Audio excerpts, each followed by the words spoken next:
Hello everyone, welcome to my channel.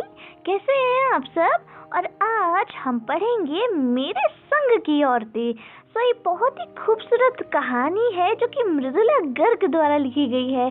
इस लेख में लेखिका ने मृदुला गर्ग ने अपनी 4 पीढ़ी की महिलाओं यानी अपनी परदादी, नानी, माँ और खुद लेखिका के बारे में, उनकी आदतों के बारे में, उनके व्यक्तित्व यानी उनकी पर्सनैलिटी के बारे में, उनके विचारों के बारे में बात की है। तो हम अपनी खूबसूरत सी ये कहानी, ये लेख शुरू करते हैं। तो जो अपना लेख की शुरुआत जो हमारी मृदुला गर्ग ने कुछ इस तरह से करी है कि वो बताती है कि उनकी एक नानी थी जिन्हें उन्होंने कभी नहीं देखा था, क्योंकि नानी की मृत्यु उनकी माँ की शादी से पहले ही हो गई थी। लेखिका कहती है कि इसलिए उन्होंने कभी अपनी नानी से कहानियां तो नहीं सुनी, मगर नानी की कहानियां पढ़ी जरूर हैं। और उन कहानियों का अर्थ, उन कहानियों का मतलब उनकी समझ में बचपन में तो बिल्कुल नहीं आया, लेकिन तब समझ में आया जब वो बड़ी हुई। लेखिका अपनी नानी के बारे में बताते हुए कहती है कि उनकी नानी बहुत पारंपरिक थी, अनपढ़ थी और पर्दा करने वाली महिला थी। उनके पति यानी नाना जी शादी के तुरंत बाद नानी जी को छोड़कर बैरिस्ट्री की पढ़ाई करने कैम्ब्रिज विश्वविद्यालय चले गए। और जब वो अपनी पढ़ाई पूरी करके घर वापस आए तो उनका रहन सहन, उनका खान पान, यहाँ तक कि बोलचाल बिल्कुल विलायती हो गई थी। हालांकि नानी का इस पर कुछ भी असर नहीं हुआ और नानी अभी भी बिल्कुल सीधे साधे तरीके से ही रहती थी। उन पर नाना जी के विलायती रंग ढंग का कोई प्रभाव नहीं पड़ा और न ही उन्होंने कभी अपनी इच्छा या अपनी पसंद नापसंद अपने पति को बताई। लेखिका आगे कहती हैं कि बेहद कम उम्र में जब नानी को लगा कि उनकी मृत्यु निकट है, यानी वो जल्द ही मरने वाली हैं, तो उन्होंने अपनी 15 वर्ष की इकलौती बेटी यानी लेखिका की माँ की शादी की चिंता उन्हें बहुत सताने लगी। इसलिए उन्होंने पर्दे का लिहाज छोड़कर नाना जी से उनके दोस्त, जो कि स्वतंत्रता सेनानी प्यारे लाल शर्मा थे, उनसे मिलने की ख्वाहिश जताई। ये बात सुनकर घर में सब हैरान हो गए कि आखिर पर्दा करने वाली एक महिला भला उनसे क्या बात करना चाहती है।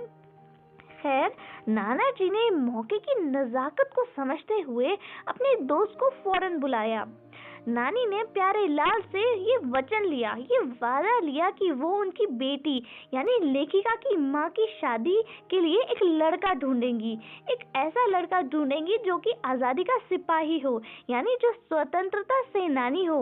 वो चाहती थी कि अगर ऐसा लड़का उन्हें मिले जो बहुत ही अच्छा हो, जो देश की आज़ादी के बारे में जंगें लड़ता हो और देश की आज़ादी के बारे में सोचता हो, तो उस लड़के से वो अपनी बेटी की शादी करवाना चाहती थी। उस दिन सब घर वालों को ये पहली बार पता चल गया कि नानी जी के मन में देश की आज़ादी का सपना पलता है।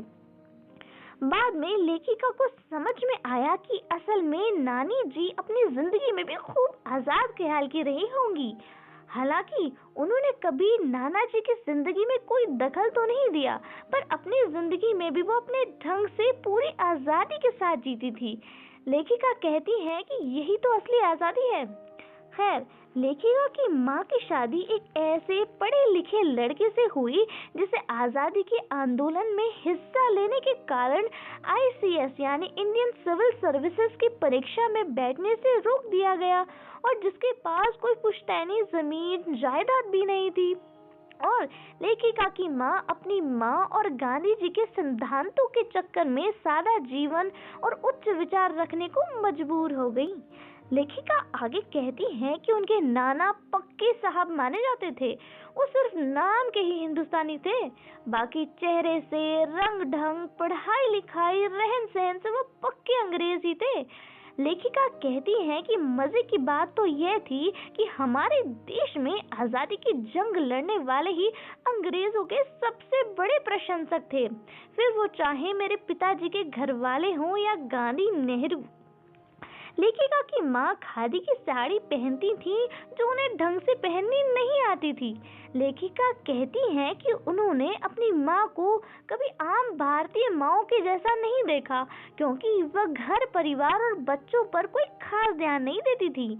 घर में पिताजी माँ की जगह काम कर लिया करते थे। लेखिका की माँ को पुस्तकें पढ़ने और संगीत सुनने का शौक था, जो वो बिस्तर में लेटे लेटे करती थी। हाँ, उनमें 2 गुण अवश्य थे। पहला कि वो झूठ नहीं बोलती थी, और दूसरा वो लोगों की सीक्रेट बातें यानी लोगों की गोपनीय बातों को अपने तक ही रखती थी, अपने ही तक सीमित रखती थी। इसी कारण उन्हें घर और बाहर दोनों जगह से आदर और सम्मान मिलता था। लेखिका आगे कहती हैं कि उन्हें कभी सब कुछ करने की आज़ादी उनके घर वालों ने दी थी। उसी आज़ादी का फायदा उठाकर 6 भाई बहनों में से 3 बहनें और एक इकलौते भाई ने लेखन कार्य शुरू कर दिया। लेखिका कहती हैं कि उनकी परदादी भी लेख से हटकर चलने का उन्हें बहुत शौक था, यानी उनकी परदादी भी कुछ कम नहीं थी। जब लेखिका की माँ पहली बार गर्भवती हुई तो परदादी ने मंदिर जाकर पहला बच्चा लड़की होने की मन्नत मांगी, जिसे सुनकर परिवार के सभी लोग हक्के बक्के रह गए। दादी का ये मन्नत मांगने का मुख्य कारण परिवार में सभी बहुओं का पहला बच्चा बेटा होना ही आ रहा था। ईश्वर ने परदादी की मुराद पूरी की और घर में एक के बाद एक 5 कन्याएं भेज दी। इसके बाद लेखिका अपनी दादी से संबंधित एक किस्सा सुनाती है। लेखिका कहती है कि एक बार घर के सभी पुरुष सदस्य एक बारात में गए हुए थे और घर में सभी महिलाएं सज धज कर जागरण कर रही थी। घर में काफी शोर शराबा होने के कारण दादी दूसरे कमरे में जाकर सो गई। तभी एक बदकिस्मत चोर दादी के कमरे में घुस गया। उसके चलने की आहट से दादी की नींद खुल गई। दादी ने चोर को कुएं से एक लोटा पानी लाने को कहा। चोर कुएं से पानी लेकर आया और दादी को दे दिया। दादी ने आधा लोटा पानी खुद पिया और आधा लोटा पानी चोर को पिला दिया और फिर उसे बोली कि आज से हम माँ बेटे हो गए हैं। अब तुम चाहो तो चोरी करो या फिर खेती करो। दादी की बात का चोर पर ऐसा असर हुआ कि चोर ने चोरी करना छोड़ दिया और चोरी छोड़कर वो खेती करना शुरू कर दिया। 15 अगस्त 1957 को जब पूरा भारत आजादी के जश्न में डूबा था, तब लेखिका बीमार थी। लेखिका उस समय सिर्फ 9 साल की बच्ची थी। बहुत रोने धोने के बाद भी जब उन्हें जश्न में शामिल नहीं होने दिया और उन्हें वहां नहीं ले जाया गया, तो लेखिका और उनके पिताजी के अलावा घर के सभी लोग बाहर जा चुके थे। बाद में पिताजी ने उन्हें ब्रदर्स कारामजोव नामक एक उपन्यास लाकर दिया। उसके बाद लेखिका उस उपन्यास को पढ़ने में व्यस्त हो गई और उनके पिताजी अपने कमरे में जाकर पढ़ने लगे। लेखिका कहती हैं कि ये उनके परदादी की मन्नत का प्रभाव ही रहा होगा, तभी लड़कियां होने के बावजूद भी उनके और उनके बहनों के मन में कभी कोई ऐसी हीन भावना नहीं आई। दादी ने जिस पहली लड़की के लिए मन्नत मांगी थी वो लेखिका की बड़ी बहन मंजुला भगत थी, जिसे घर में रानी के नाम से बुलाते थे। दूसरे नंबर में खुद लेखिका यानी मृदुला गर्ग थी, जिनके घर का नाम उमा था, और तीसरे नंबर की बहन का नाम चित्रा था, जो लेखिका नहीं है। चौथे नंबर की बहन का नाम रेणु और 5वें नंबर की बहन का नाम अचला था। 5 बहनों के बाद एक भाई हुआ जिसका नाम राजीव है। लेखिका कहती हैं कि उनके भाई राजीव हिंदी में लिखते हैं, जबकि समय की मांग के हिसाब से अचला अंग्रेजी में लिखने लगी। लेखिका आगे कहती हैं कि सभी बहनों ने अपनी शादी अच्छे से निभाई। लेखिका शादी के बाद अपने पति के साथ बिहार के एक छोटे से कस्बे डालमिया नगर में रहने गई। लेखिका ने वहाँ एक अजीब सी बात देखी।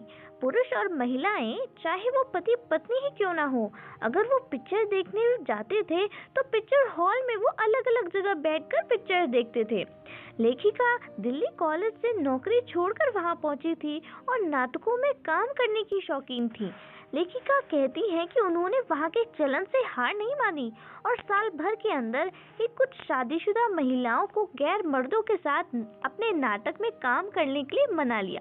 अगले 4 साल तक हम महिलाओं ने मिलकर कई सारे नाटकों में काम किया और अकाल राहत कोष के लिए भी काफी पैसे इकट्ठा किया। इसके बाद लेखिका कर्नाटक चली गईं। उस समय तक उनके 2 बच्चे हो चुके थे जो स्कूल जाने लायक की उम्र में पहुंच चुके थे। लेखिका कहती है कि वहां कोई बढ़िया स्कूल नहीं था जो गुणवत्तापूर्वक शिक्षा बच्चों को दे सके, इसलिए लेखिका ने वहां खुद एक बढ़िया सा प्राइमरी स्कूल खोला। वो कहती है कि मेरे बच्चे दूसरे अफसर और अधिकारियों के बच्चे स्कूल में पढ़ने लगे, जिन्हें आसानी से बाद में दूसरे अच्छे बड़े स्कूलों में प्रवेश भी मिल गया। लेखिका ने स्कूल खोलकर और उसे सफलतापूर्वक चलाकर ये साबित कर दिया कि वे किसी से कम नहीं हैं। कोशिश करने वालों कभी असफल नहीं होते, हमेशा कोशिश करने वालों की कभी हार नहीं होती। लेखिका ने जीवन में कई ऐसे अवसर आए जब लेखिका ने अपने आप को साबित किया। उन्होंने अनेक कार्य किए, लेकिन उन्हें प्रसिद्धि तो अपने लेखन कला से ही हासिल हुई। आई होप आपको ये स्टोरी समझ में आई हो। समरी, अगर आपके लिए वीडियो हेल्पफुल हो तो मेरे चैनल को ज़रूर सब्सक्राइब करें, वीडियो को लाइक करें, शेयर करें। ऐसे ही ढेर सारी हिंदी और इंग्लिश और साइंस की वीडियोस के लिए। Thanks for watching.